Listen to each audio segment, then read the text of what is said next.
We're going to start with synopsis of circular motion. So we are going to discuss today synopsis of circular motion, which is there for the MHT CET. You getting my point? What's happening? पहला heading लिखिए displacement. Write the first heading, that is displacement. Okay. Now today's lecture is very very important. I am telling you. बात करेंगे हम लोग displacement की. Okay,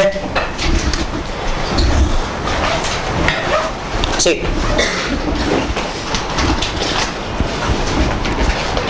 a particle is performing circular motion. ध्यान दो इधर. I'm going slow so that you can understand. This is the radius vector initial. Particle P comes to Q. This is the radius vector final. Can you tell me, is there a change in the radius vector? Yes. Direction is changing. So there is a change in the radius vector. बराबर है? I need to find the change in the radius vector. That change in the radius vector is this. That is also termed as beta delta R. And the angle between them is theta. अच्छा, हम लोगों को CET में standard results में मतलब है. But I'm going to derive everything so that in the end we don't have a problem in finding what is there. Can I say delta R will be under root of R1 square plus R2 square minus 2 R1 R2, that is R square cos theta. Okay. Parallelogram law was for addition.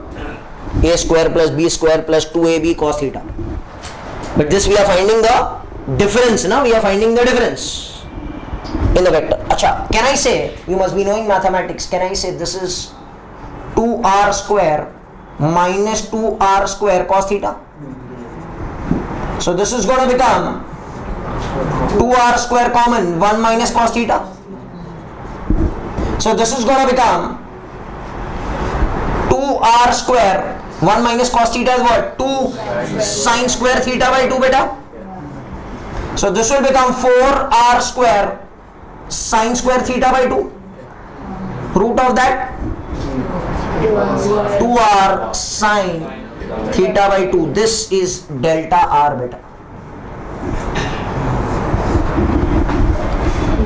Whenever they ask you what is delta R, आपको ये निकालना है. That formula is 2r sin theta by 2. इसका example हम आपको देते हैं. हम एक एग्जांपल लेंगे. Suppose a particle was there here, यहां से घूम कर वो इधर आ गया. बराबर है ना? कैन आई से यहां से उसका रेडियस वेक्टर इधर था पहले, फिर उसका रेडियस वेक्टर इधर आ गया. कितना एंगल ट्रेस किया उसने? 180 degree. They ask you what is the change in the radius vector. Can I say the change in the radius vector, that is delta R, is going to become 2R sin 180 by 2. That is sin 90. What is sin 90 beta? 1. So what is the answer? 2R. This kind of sums asked in the CET examination. One more example if I give you. It will be, suppose the particle is going from A to B. Angle between them is what? 90. Radius vector इधर था, ये radius vector इधर है. कितना change in radius vector हुआ? Can I से this is the change in the radius vector? अभी हम देखते हैं उसको. ये तो आता है ना आपको, हम देखते हैं उसको. What is the formula? Delta R is equal to 2r sin 90 by 2. That is sin 45. Sin 45 is what? 1 by root 2. So it will be 2r. Okay, 1 by root 2 will become what? root 2r. ऐसे questions आपको आते हैं, आपको ये सब करने की जरूरत नहीं है. You have to directly derive the formula and get the answer. Understand what's happening? अच्छा, इसमें और एक एक्सटेंशन है called as change in velocity. मेरी बात सुनिए बाबा, that is denoted by the letter delta V ना। जैसे हमने चेंज इन रेडियस किया वैसे चेंज इन वेलोसिटी भी होता है। चेंज इन वेलोसिटी कैसे होता है बेटा, इधर था तो velocity vector was here, yes और नो, ये इधर था तो velocity vector is tangential which is here, so obviously they are tracing an angle theta. The angle between the radius vectors is also theta, so the angle between the velocity vectors will also be what, theta. So the change in velocity vector का formula will be the same as change in radius vector. That will become what, 2v sin theta by 2. आपको बात समझ में आ रही है कि नहीं आ रही है? So if I say it traces a quarter circle, theta कितना होगा, quarter circle 90.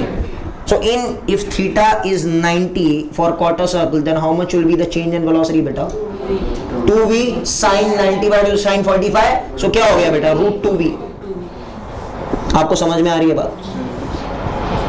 ऐसे कुछ क्वेश्चंस हमारे चेंज इन वेलोसिटी और चेंज इन रेडियस पर पूछे जाते हैं. Wait, don't write into it, आगे भी बढ़ते हैं हम लोग. अच्छा, can you tell me what is the difference between distance and displacement? हाँ, वो सब हमने 11th में पढ़ा है. मैं आपको एक क्वेश्चन देता हूँ, आप मुझे बताइए कि डिस्टेंस क्या है और डिस्प्लेसमेंट क्या है. तो अगर पार्टिकल ऐसे है, सपोज इधर है, suppose particle from A goes to B, ऐसे चलते चलते वो इस रास्ते गया, तो can you tell me what is the distance and what is the displacement? Can I say the distance over here is pi r?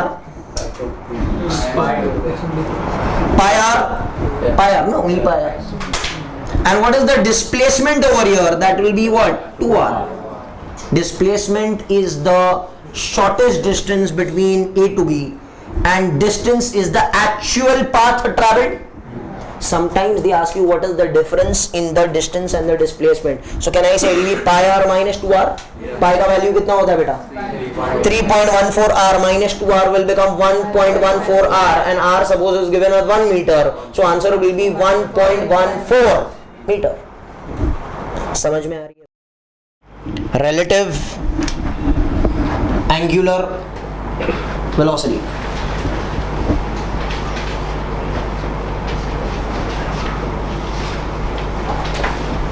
What is this now?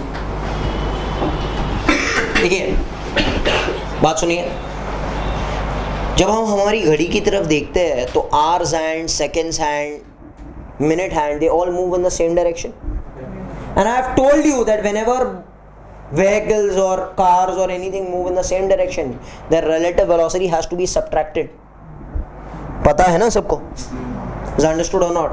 So relative angular velocity, that is omega relative, is going to become omega 1 minus omega 2, or you can write omega 2 minus omega 1 also, no problem with that.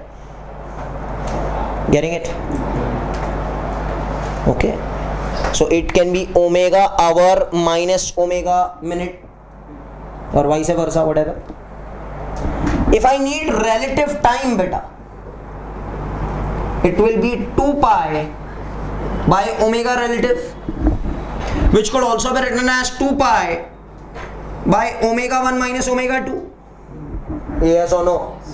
Now can I write this as 2 pi, omega 1 can be written as 2 pi by t1 minus 2 pi by t2.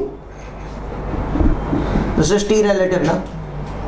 Can I cancel the 2 pi throughout? So it is going to become, this is going to become 1 upon t1 minus 1 upon t2.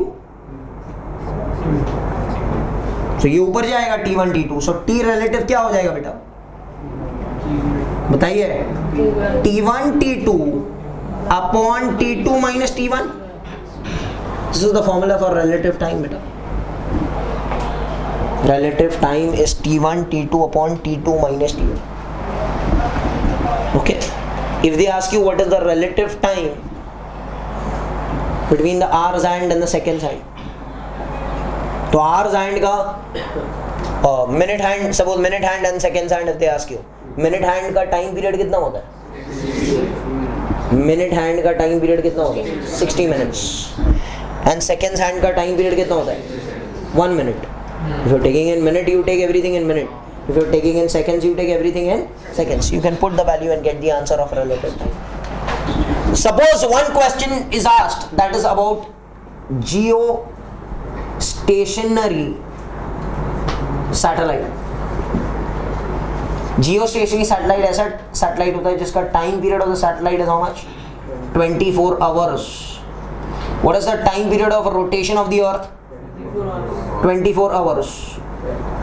So how much will be the relative time? सब लोग इधर ध्यान देना बेटा. 24 into 24 upon 24 minus 24 is 0. Anything upon 0 will become what? Infinity. So time relative is going to become infinity. Or can I say omega relative will be 0. Means what? Wherever that satellite is seen on the earth, it will always appear to be what? Stationary. क्योंकि वो अर्थ के साथ में चल रहा है ना. Earth also moves in the same direction and geostationary satellite also moves in the same direction with a time period of 24 hours. So the relative time will be infinity. मतलब it will appear to be stationary ना. That's why it is termed as geostationary satellite. And the relative angular speed is going to become what beta? 0. Are you getting my point? What's happening? समझ में आ रही है बात? Work done by centripetal force. Work done by centripetal force. ध्यान दो इधर कैसे करेंगे work done by centripetal force. Circular motion. This is the direction of centripetal force ना. Where is the direction of displacement बेटा? इधर पता है ना? What is the angle between them बेटा? 90. So now what is the work done? F S cos theta, but theta 90 na. So work done by centripetal force is always going to become what? 0. Centripetal force in UCM is not going to do any work. How many forces are there in UCM? Only one. How many forces are there in non-UCM? 2. One is centripetal and other is tangential. Centripetal is responsible in changing the direction and tangential is responsible in changing the speed, magnitude. He will do the work that we will discuss in non-UCM. But work done by centripetal force is always going to become what beta? 0. Clear cut understanding what's happening. Write this down. Work done by centripetal force. Skidding of a vehicle on a curved road. Skidding of a vehicle on a curved road. ये हम पढ़ चुके हैं पहले भी. I am just discussing basic overview. Curved road है, गाड़ी जा रही है कर्व्ड रोड पे. Who provides the necessary centripetal force? Friction. You know that friction is responsible in providing centripetal force. Friction का फॉर्मूला पता है ना? mu s into n. Centripetal force is mv square by r. But you know n is mg. So mu s into mg will become mv square by r. So m and m will cancel. So this will be v is under root of mu s r g. This is, remember, v maximum, velocity maximum on a curved road where friction provides the necessary centripetal force is mu s r g. Greater is the r, greater is the v. G is constant. Greater is the mu, greater is the speed. Are you understanding what's happening? So skidding of a vehicle on a curved road, the formula is v maximum, which is mu s r g. Next point, listen over here. That is bending of a cyclist. मेरी बात सुनना है इधर. A cyclist is there. He wants to take a turn. He's there here. Okay, this is the cycle, right? Whenever he wants to take a turn, he will bend. You know, when you ride a scooter or something, bike, you turn. So he is going to turn by some angle theta. Right or not? Let this angle be how much, beta? Theta. Can I say the weight of the bicycle is how much, beta? mg. This is the normal reaction which comes from the ground. Normal reaction will be this way. If this is theta, this will also be theta. So this component is going to become r cos theta, and this component is going to become r sin theta. Are you getting my point? So r cos theta upwards is balancing mg downwards, and r sin theta provides the necessary centripetal force.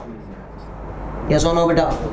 So if I divide both of them, I can get tan theta is going to become equal to v square by rg, or velocity of the bike is under root rg tan theta. आप सबको बात समझ में आ रही है? Bending of a cyclist on a curved road is this way. So he, okay, is preventing the centrifugal force to throw him out.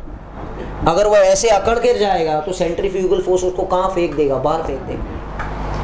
That's why he is counteracting with the centrifugal force, so that he can clear the turn. Understood? Banking of roads.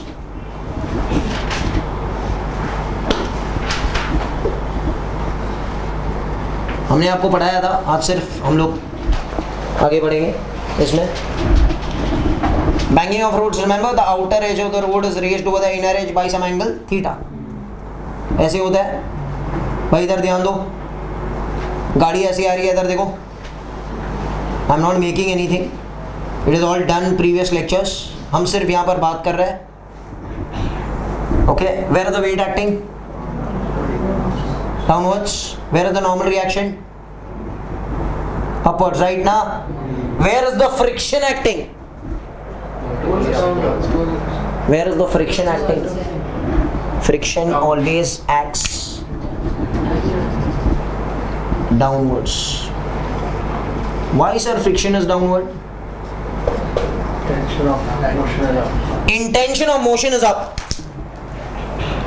देखो ना, हम लोग we are deriving this derivation for maximum speed or minimum speed? Maximum speed. You know, the formula v is directly proportional to root r. ये हमने किया था ना, देखो ना इधर. मतलब अगर हम v बढ़ाएंगे तो r बढ़ेगा. पहले this is the r of the circle, है कि नहीं? अभी अगर हम v बढ़ा रहे हैं तो क्या हो रहा है? r बढ़ रहा है. R को बढ़ने के लिए ये गाड़ी को ऊपर जाना चाहिए कि नीचे जाना चाहिए? ऊपर. So the intention of motion of the car is where? Up. So where will friction act? Down. ये दिमाग में फिट करना है, इधर बुक में नहीं दिया. Understand? अच्छा, सपोज गाड़ी बंद हो गई हमारी, गाड़ी बंद हो गई हमारी, तो where is the car? Yes, friction will act where? Upwards, because where is the intention of motion of the car to go? Downwards. हमारी गवर्नमेंट टेक्स्ट बुक में फ्रिक्शन नीचे दिया है, but people never ask why friction is down और friction can be up also and friction can be down also. We are deriving for maximum speed, so friction is down. If we would derive for minimum speed, will be up. समझ में आ रही है बात? अच्छा, बड़ा वाला formula याद है इसमें वी मैक्सिमम का? क्या है पता है ना सबको? Under root R G mu S plus tan theta upon 1 minus mu S tan theta. देखिए, बेसिक चीज तो आपको सबको आना चाहिए. What is V optimum? अरे बोलो यार, under root R G tan theta. And यहां पर हमने म्यू एस को कितना पकड़ लिया? 0. ये चीज हमको आना चाहिए. अच्छा, who provides the necessary centripetal force? हो, फ्रिक्शन. फ्रिक्शन तो यहां पर भी था. हाँ, बोलिए बोलिए, सही है. N sine theta plus F R cos theta. ये n का एक कंपोनेंट इधर और एफ आर का दूसरा कंपोनेंट इधर, तो n sign theta plus F R cos theta provides the centripetal force. ये बहुत important चीज़ है. It can be asked in the MHTCET examination. Clear cut, understood what's happening. So this is all about banking of roads. बाकी के जितने भी derivations हैं हम सब कर चुके हैं. Overturning of a vehicle. Overturning of a vehicle. भाई थोड़ा इंपॉर्टेंट टॉपिक है ये हमारी जीटीवी में पढ़ाया नहीं गया है. हम यहाँ पर आपको सिखाएंगे कैसे होता है ओवरटर्न. इधर ध्यान देना वरना नहीं समझेगा. And questions are asked in the examination. Suppose a car is going on a curved road.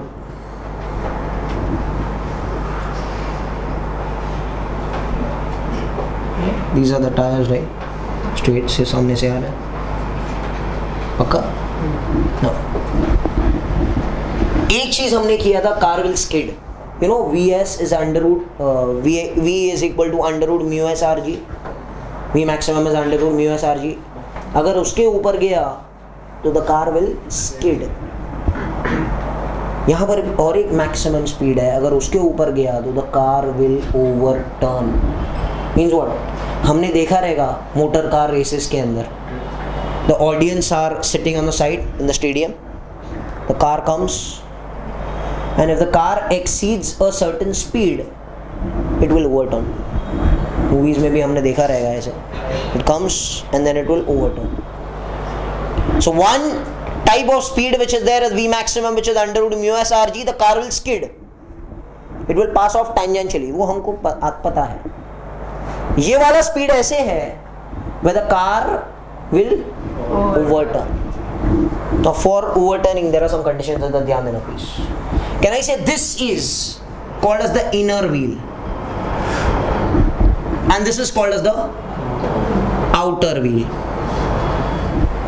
Inner wheel and outer wheel. ये कर्व है ऐसा.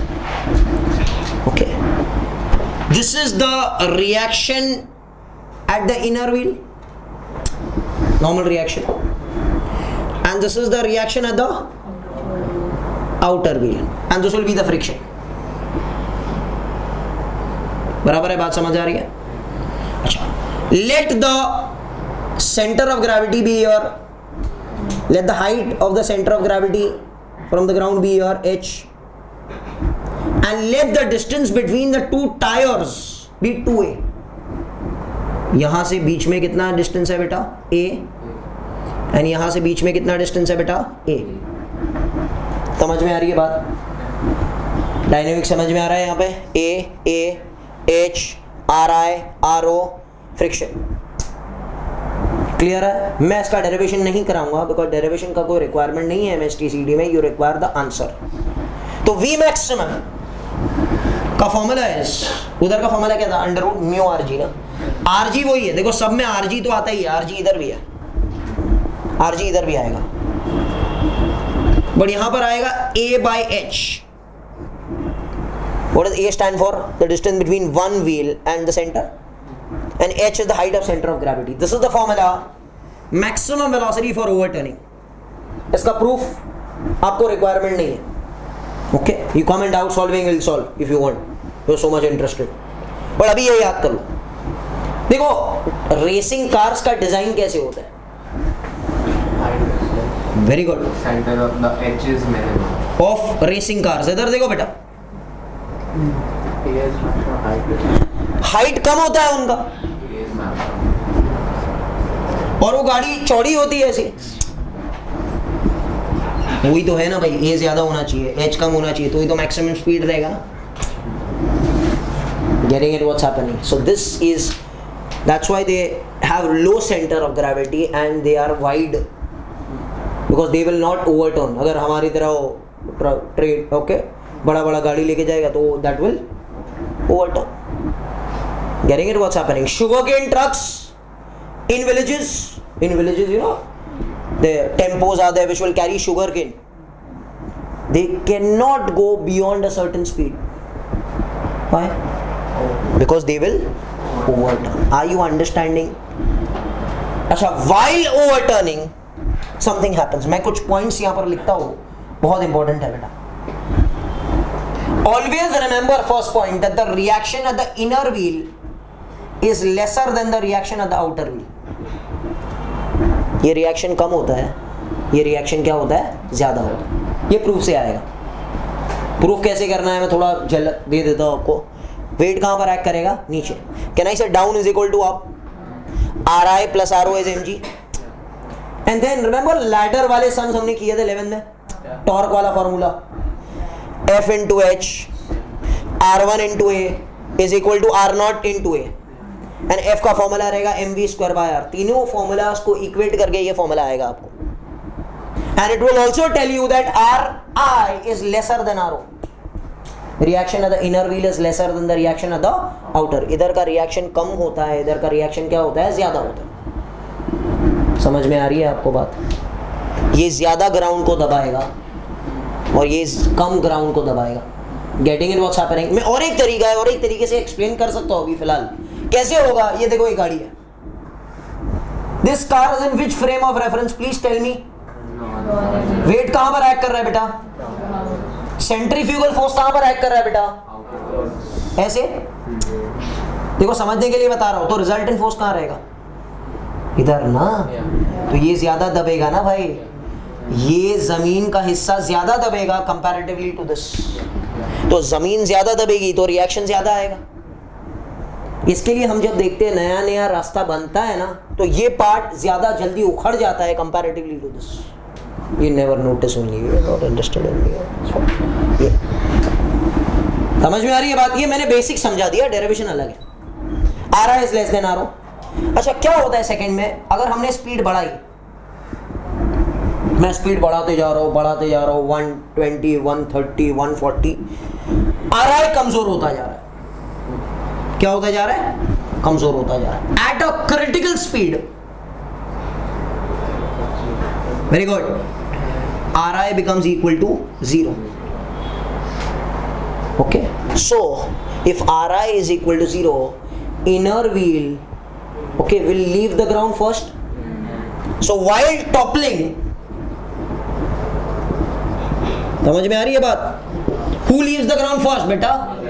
Inner wheel leaves the ground first. ये फ्रिक्शन इसको ऐसे उड़ा देगा. फ्रिक्शन का टॉर्क रहेगा ना बेटा, फ्रिक्शन इनटू एच ना.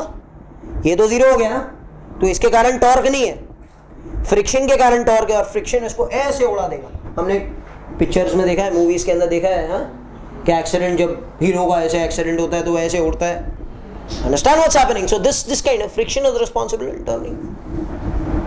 कभी कभी फ्रिक्शन खतरनाक भी हो जाता है. Are you understanding what's happening? So this is the whole theory about overturning for your MHT/CT. Inner wheel leaves the ground first. Motion of a charged particle in a magnetic field. Motion of a charged particle in a magnetic field. ये और आगे आएगा, अभी सिर्फ सीख लो circular motion के तौर से. So suppose there is a magnetic field which is there. Okay, so there is a circular motion, there is a magnetic field which is there. Where is the magnetic field directed बेटा? Inside. ये भाई ये cross का मतलब क्या होता है, magnetic field कहाँ जा रहा है, अंदर जा रहा है. And if a charge enters perpendicular, charge ऐसे जा रहा है, so the charge will perform circular motion. How is the charge entering? Perpendicular. ये चैप्टर हम आपको MEC magnetic effect of current में सिखाएंगे. इस फोर्स का नाम इज लॉरेंट्स फोर्स. हम सिखाएंगे, 11 में भी हमने किया है इसको, फिर से रिवाइज करेंगे. अभी फिलहाल याद करो, whenever the charge enters perpendicular to the magnetic field it perform circular motion. जो सर्कुलर मोशन के लिए there should be a centripetal force. Can I say the magnetic force provides centripetal force. Magnetic force, centripetal force मालूम है ना, mv square by r. Magnetic force is QVB sin theta, but theta is 90 ना, between V and B. How is it entering perpendicular to the magnetic field? So can I say QVB will become mv square by r? So V and V will cancel. So r will become mv by qb. This is the radius of the circle which will become mv by qb. समझ में आ रही है बात? r is mv by qb. So this is motion of a charged particle placed where in a uniform magnetic field. Clear है? अच्छा आगे बढ़ते हैं हम लोग, रुक जाओ थोड़ी देर, लिखो मत. Can I say, हम लोग बात करते हैं कॉनकेव ब्रिज की. गाड़ी ऐसे, ब्रिज ऐसे है, गाड़ी ऐसे है, ऐसे जा, ये ऐसे, ये एंगल थीटा है ना बेटा, theta is measured from here, तो यहाँ पर थीटा कितना रहेगा बेटा? 0. गाड़ी ऐसे. कैन आई से नॉर्मल रिएक्शन यही है? वेट किधर है बेटा? नीचे. Can I say if this is theta, this will also be theta? So this is going to become mg cos theta. And ये जो गाड़ी है वो non inertial frame of reference में, तो सेंट्रीफ्यूगल फोर्स भी रेडियली क्या रहेगा? रेडियली आउटवर्ड, सॉरी, तो रेडियली आउटवर्ड ऐसे बाहर रहेगा. सो कैन आई से ऊपर इज इक्वल टू नीचे. So n is equal to CFF plus mg cos theta. So n will become mv square by r, that is CFF plus mg cos theta. Can I say this is the normal reaction on a concave bridge? And if they ask you what is the normal reaction at the bottom, out at the bottom theta कितना रहेगा बेटा? 0. So if I put 0 over here, the normal reaction at the bottom is going to become what बेटा? mv square by r plus mg. ये questions आते हैं concave and convex bridge के. Clear cut, understood? अच्छा आगे बढ़ते हैं हम लोग, कॉन्वेक्स ब्रिज की बात करते हैं. इधर ध्यान दो, कॉन्वेक्स ब्रिज की बात करते हैं. ये कॉन्वेक्स ब्रिज है, इधर देखना. गाड़ी इधर है, ये ऐसे, ये एंगल सीधा बना रहा है थीटा, ये वेट यहां पर नीचे बेटा, तो अगर ये थीटा तो ये भी थीटा, तो ये mg cos थीटा, और नॉर्मल रिएक्शन ऊपर और सेंट्रीफ्यूगल फोर्स भी ऊपर, तो can I say n plus CFF is equal to mg cos theta.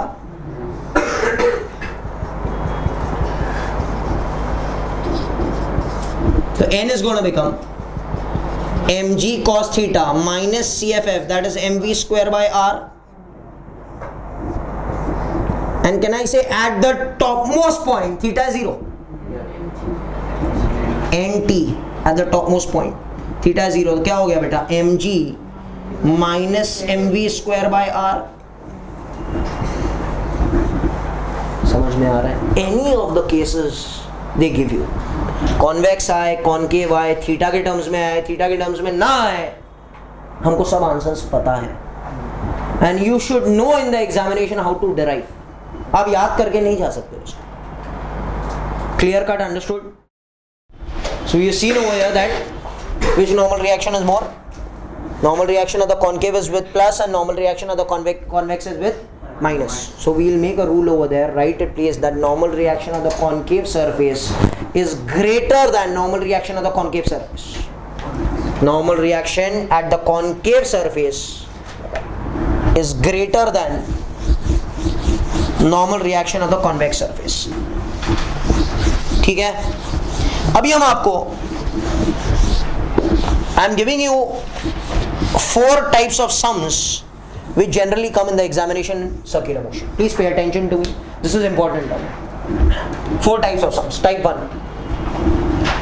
Type 1 which is there is conical pendulum. इधर ध्यान दो. ये हमको पता है, हम सिर्फ रिवाइज कर रहे हैं. conical pendulum में क्या होता है? ये H है, ये L है, याद है ना, ये R है. This is the bob, moves. Where the weight acting? Tension ऊपर, T डैश नाम लेंगे. ये थीटा है, ये हो जाएगा बेटा T डैश cos थीटा. ये क्या हो जाएगा बेटा? T dash sin theta. Listen. So can I say T dash cos theta balances mg and T dash sin theta provides the balances mg, इसको हम कहते हैं बैलेंस इक्वेशन, एंड इसको हम क्या कहते हैं बेटा, प्रोवाइड इक्वेशन. क्या कहते हैं, provide. When you divide both of them you can get ना tan theta is equal to, remember, v square by rg. ये सब आप कर सकते हो. और इसका टाइम पीरियड भी आपको पता है. टाइम पीरियड का फॉर्मूला क्या है, conical pendulum 2 pi under root l cos theta by g. That we can study later. This is first type of sum. Balance equation, provide equation. Clear. Second type of sum, इधर ध्यान दो, is the funnel वाला सम. Funnel का सम आता है. ये एक ऐसे फनल है, दिस एंगल इज थीटा. एक बॉल ऐसे घूम रहा है, एक बॉल ऐसे घूम रहा है. हमको इसका प्रोवाइड इक्वेशन और बैलेंस इक्वेशन निकालना है. कैन आई से this is the normal reaction? तो भाई अगर ये थीटा है तो ये भी थीटा रहेगा ना. कैसे पता चला sir? You know angle between two lines is theta. तो I have taught you that angle between the perpendiculars will also be theta. तो ये इसका परपेंडिकुलर है, वर्टिकल हॉरिजॉन्टल, ये ऐसे ऐसे इंक्लाइन उसका n. So this component will become n cos theta, and this component is going to become what, n sin theta. Can I say n sin theta is balancing mg of the bob, no? Or the ball, and n cos theta provides the centripetal force. So n sin theta balances mg, and n cos theta provides the centripetal force. Yes or no beta? If I divide both of them, if I divide, तो sin upon cos क्या हो गया, tan theta. Formula क्या आएगा बेटा, g r by v square, which is not as same as the previous one. उल्टा है ना? क्यों उल्टा है मालूम है? ओके, ये थीटा अलग है. ये थीटा अगर इधर होता ना तो आंसर सही है. उन्होंने क्या कर दिया, एग्जामिनेशन में थीटा ही बदल दिया. हम वही समय tan theta v square bye g नहीं करने आएगा, आंसर नहीं आएगा. सिर्फ एक थीटा बदलने से उन्होंने पूरा गेम चेंज कर दिया. ये थीटा नहीं है. अच्छा, ये थीटा देगा तो ले लेने का, मगर if I give you this theta, then this will be the game. Are you understanding my point? Third type is the gramophone. Gramophone मालूम है क्या होता है? You don't know. अरे अंग्रेज लोग जिसमें गाना सुनते थे ना, वो ग्रामोफोन, the big disc. हाँ, अभी याद आ रहा है. Okay, fine. So this is the gramophone. is moving with an angular velocity what, omega. उसका बड़ा डिस्क है, उसके ऊपर हमने एक कॉइन रखा. क्या रखा? कॉइन. कॉइन फ्रिक्शन की वजह से पिसलेगा नहीं. Friction is providing the necessary centripetal. Can I say n ऊपर इज बैलेंसिंग mg नीचे, and friction provide the necessary centripetal force. Let the distance from the centre be r. So can I say n balances mg? And friction provides the necessary m omega square r beta, because they are written in terms of omega. अच्छा, friction का formula हमको मालूम है, mu s n is m omega square r, but n is mg.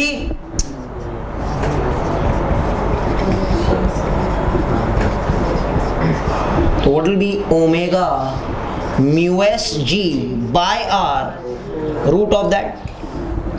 They ask you what is the omega of the gramophone, omega of the disc. ये formula. Next part which is there is rotating drum. There's a drum which is what? Rotating with an angular velocity how much? Omega. Angular velocity omega. Suppose a person is there over here and he is sticking to the wall. Yes. हवा में centrifugal force की वजह से वो दीवार से चिपक जा चुका है, गिर रहा भी नहीं है. Where the weight acting? Where is centrifugal force? Outward. So the wall will provide reaction also, no? The floor नहीं है, वो हवा में. अच्छा, who will balance him in air? Friction. Friction on the wall ने उसको पकड़ के रखा है, गिरने नहीं दे रहा। सो फ्रिक्शन ने वेट को संभाल दिया, सेंट्रीफ्यूगल फोर्स और normal reaction. So can I से फ्रिक्शन balances mg, friction का mu s n mg, but what is n equal to cff ना? So n is what? cff है कि नहीं? Can I write m omega square r in terms of omega? Omega क्या मिला बेटा? g by mu s r, which is different from the gramophone also. देखो ना, अलग है ना, तो वो अलग, ये केस अलग, बिकॉज इधर n was mg ना, इधर n is cff, तो game is changing. Understanding what's happening? Rotating drum. We'll speak about directions now. हम लोग directions की बात करते हैं. देखो बेटा, सो इस पार्टिकल ऐसे जा रहा है, ऐसे जा रहा है इस तरफ. So this is the direction of what? Tangential velocity है कि नहीं? This is the direction of displacement at this instant. This is the direction of centripetal force, centripetal acceleration. और रेडियस वेक्टर इधर होता है कि नहीं? कैन आई से this angle, this direction is radial, this direction is tangential. और अगर हम कहें पार्टिकल ऐसे जा रहा है तो this will be the direction of theta, omega and alpha. अगर ओमेगा बढ़ रहा है तो alpha and omega there in the same direction. What is this direction बेटा? एक्सियल. अगर मैं कोई भी एक रेडियल टेंजेंशियल एक्सियल को दूसरे से डॉट प्रोडक्ट करूं, what is A dot B formula? A B cos theta. इन दोनों के बीच में एंगल कितना है? 90. इन दोनों के बीच में एंगल कितना है? तो चाहे can I do V bar dot A bar? 0. Cos 90 0. Can I do S bar dot F bar? 0. Can I do R bar dot V bar? 0. Can I do theta bar dot V bar? 0. चाहे कोई भी tangential component radial component से अगर dot product होता है तो answer कितना आता है बेटा? 0. ये समझ में आ रही है बात मुझे? अच्छा, ये हम लोग बात किसकी कर रहे थे? यूसीएम की. यूसीएम में कितने एक्सेलरेशंस होते हैं बेटा? सिर्फ एक. What is the formula? ACP. ACP formula क्या है? V square by r omega square r which is omega v. दूसरा एक्सेलरेशन और एक याद है तुम लोग? 80. व्हाट इज 80 का फॉर्मूला? R alpha. और एक फॉर्मूला है that is dv by dt, rate of change of velocity with respect to time. This is present in UCM. This is present in UCM plus non-UCM, but this is only in. समझ में आ रहा है? Because this is responsible in changing the magnitude and this is responsible to change the direction. This is responsible in changing the.